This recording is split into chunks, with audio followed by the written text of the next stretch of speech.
పశ్చిమాసియాలో నెల రోజులకు పైగా చెలరేగుతున్న యుద్ధ జ్వాలలు రోజు రోజుకు హెచ్చరిల్లుతున్నాయే తప్ప తగ్గుముఖం పట్టే సూచనలు కనిపించడం లేదు. మరి కొన్నాళ్లు ఇదే పరిస్థితి కొనసాగితే 70 దశకం నాటి చమురు సంక్షోభం, తద్వారా ఆర్థిక సంక్షోభానికి మించిన దుర్భర పరిస్థితులు దాపురిస్తాయని అంతర్జాతీయ ఆందోళనలు వ్యక్తమవుతున్నాయి. ఇరాన్, అమెరికా, ఇజ్రాయెల్ మధ్య యుద్ధం మొదలై నెల రోజులు దాటిపోయింది. తన దాడులకు ప్రతిగా అంతర్జాతీయ చమురు రవాణాలలో కీలకమైన హర్మూజ్ జలసంధిని మూసివేయడంతో దాదాపు అర్ధ శతాబ్దం క్రితం నాటి చమురు సంక్షోభాన్ని గుర్తు చేస్తున్నాయి. పరిస్థితులను ఉపశమింపజేయకపోతే అప్పటికంటే తీవ్రమైన గడ్డు పరిస్థితులు ఎదురవుతాయని నౌకా రవాణా నిపుణులు హెచ్చరిస్తున్నారు. చరిత్రలోనే అత్యంత పెద్దదైన ఇంధన భద్రతా ముప్పును ప్రపంచం ఎదుర్కొనుంది అని వ్యాఖ్యానిస్తున్నారు. 1970లలో ఎదుర్కొన్న చమురు ధరల పెరుగుదల కంటే ఇది చాలా పెద్దది. ఉక్రెయిన్ పై రష్యా దాడి తర్వాత పెరిగిన సహజ వాయువు ధర కంటే కూడా ఇది పెద్దది అని అంటున్నారు. ఇరాన్ హర్మూజ్ జలసంధిలో రవాణాపై ఆంక్షలు విధించడంతో పాటు గల్ఫ్ దేశాల్లోని చమురు, గ్యాస్ క్షేత్రాలపై భీకర దాడులు చేసిన నేపథ్యంలో వాటి రవాణాతో పాటు ఉత్పత్తి కూడా నిలిచిపోయింది. భారత్ తో సహా చాలా దేశాలు ధరలు పెంచేశాయి. మన దేశంలో దాదాపు 15 రోజుల క్రితమే గృహ వినియోగ గ్యాస్ ధరను 60 రూపాయలు, తాజాగా వాణిజ్య సిలిండర్ ధరను 200 రూపాయల వరకు పెంచేశారు. ఆసియా, ఐరోపా దేశాల్లో ధరలు దీనికంటే భారీగా పెరిగిపోయాయి. యుద్ధానికి కారణమైన అమెరికాలోనూ ఇదే పరిస్థితి ఉండటంతో 70ల తరహా సంక్షోభం ముంగిట ప్రపంచం ఇప్పటికే నిలిచిందంటున్నారు.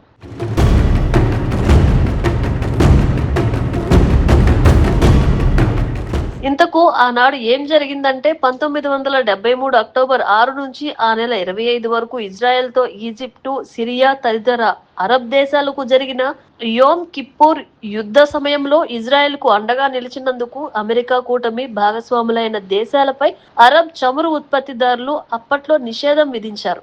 దాంతోపాటు చమురు ఉత్పత్తిలో కోతలు అమల్లోకి వచ్చాయి. ఫలితంగా నెల వ్యవధిలోనే చమురు ధరలు 4 రెట్లు పెరిగిపోయాయి. ఇది పలు దేశాల్లో చమురు రేషనింగ్ కు దారితీయగా ప్రపంచ ఆర్థిక వ్యవస్థలు కుప్పకూలాయి. ఈ పరిణామాలు ద్రవ్యోల్బణాన్ని అమాంతం పెంచేశాయి. ఫలితంగా వాణిజ్యం తగ్గిపోయింది, నిరుద్యోగం పెరిగింది. అనేక దేశాల్లో సామాజిక నిర్మాణం దెబ్బతిని సమ్మెలు, అశాంతి, పేదరికం పెరిగింది. వేలాది కుటుంబాలకు రోజు గడవటం కష్టంగా మారింది. అమెరికా, బ్రిటన్ సహా అనేక దేశాల్లో 1973లో ఏర్పడిన మాంద్యం 1975 వరకు కొనసాగింది. ఈ సంక్షోభం దెబ్బతోనే 1974లో బ్రిటన్లో టెడ్ హీత్ నాయకత్వంలోని కన్సర్వేటివ్ ప్రభుత్వం కూలిపోయింది.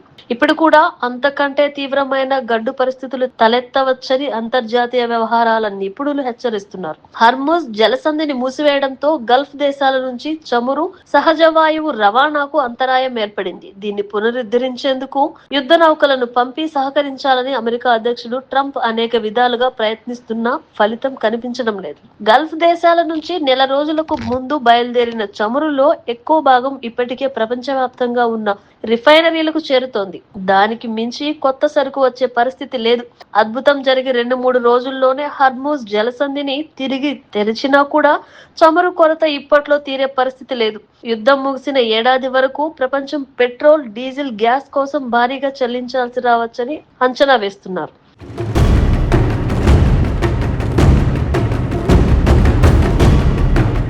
1970 నాటి పరిస్థితులతో పోల్చి చూస్తే చమురు మార్కెట్ ప్రస్తుతం చాలా భిన్నంగా ఉంది.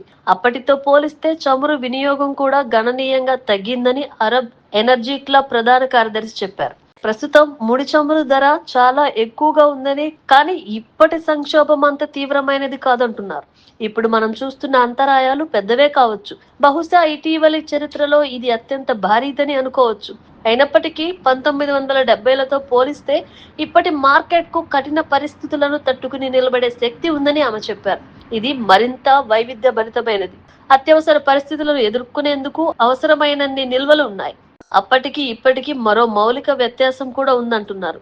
1970ల నాటి సంక్షోభం అభివృద్ధి చెందిన దేశాలను లక్ష్యంగా చేసుకుంది. దాన్ని తట్టుకునేందుకు వాటి వద్ద రాజకీయ శక్తి, డబ్బు ఉన్నాయి. దానికి విరుద్ధంగా ప్రస్తుత సంక్షోభం అభివృద్ధి చెందుతున్న దేశాలను కూడా ప్రభావితం చేస్తుంది. వాటి దగ్గర సంక్షోభాన్ని ఎదుర్కొనేందుకు తగిన వ్యవస్థలు, నిధులు లేవు. మరో విషయం ఏమిటంటే ఇప్పటిలా 1970లో ఇంధన రంగం మౌలిక వసతులకు ఏమాత్రం నష్టం వాటిల్లలేదు. కానీ ఇప్పుడు ఉత్పత్తి క్షేత్రాలే భారీగా నాశనమయ్యాయి. అయితే మన ఆర్థిక వ్యవస్థలపై అవగాహన పెరగడం, చమురు నిల్వలున్న దేశాల సంఖ్య పెరగడం వల్ల కొంతకాలం పాటు సంక్షోభాన్ని ఎదుర్కొనే వెసులుబాటు లభిస్తుంది. అయితే ఈ సంక్షోభం దీర్ఘకాలం కొనసాగితే భవిష్యత్ అంచనాలు తలకిందులవుతాయని నిపుణులు విశ్లేషిస్తున్నారు. వీటన్నిటికంటే ఈ యుద్ధాన్ని త్వరగా ముగించి స్థిరత్వాన్ని పునరుద్ధరించడమే అత్యుత్తమ పరిష్కారం అని అంటున్నారు.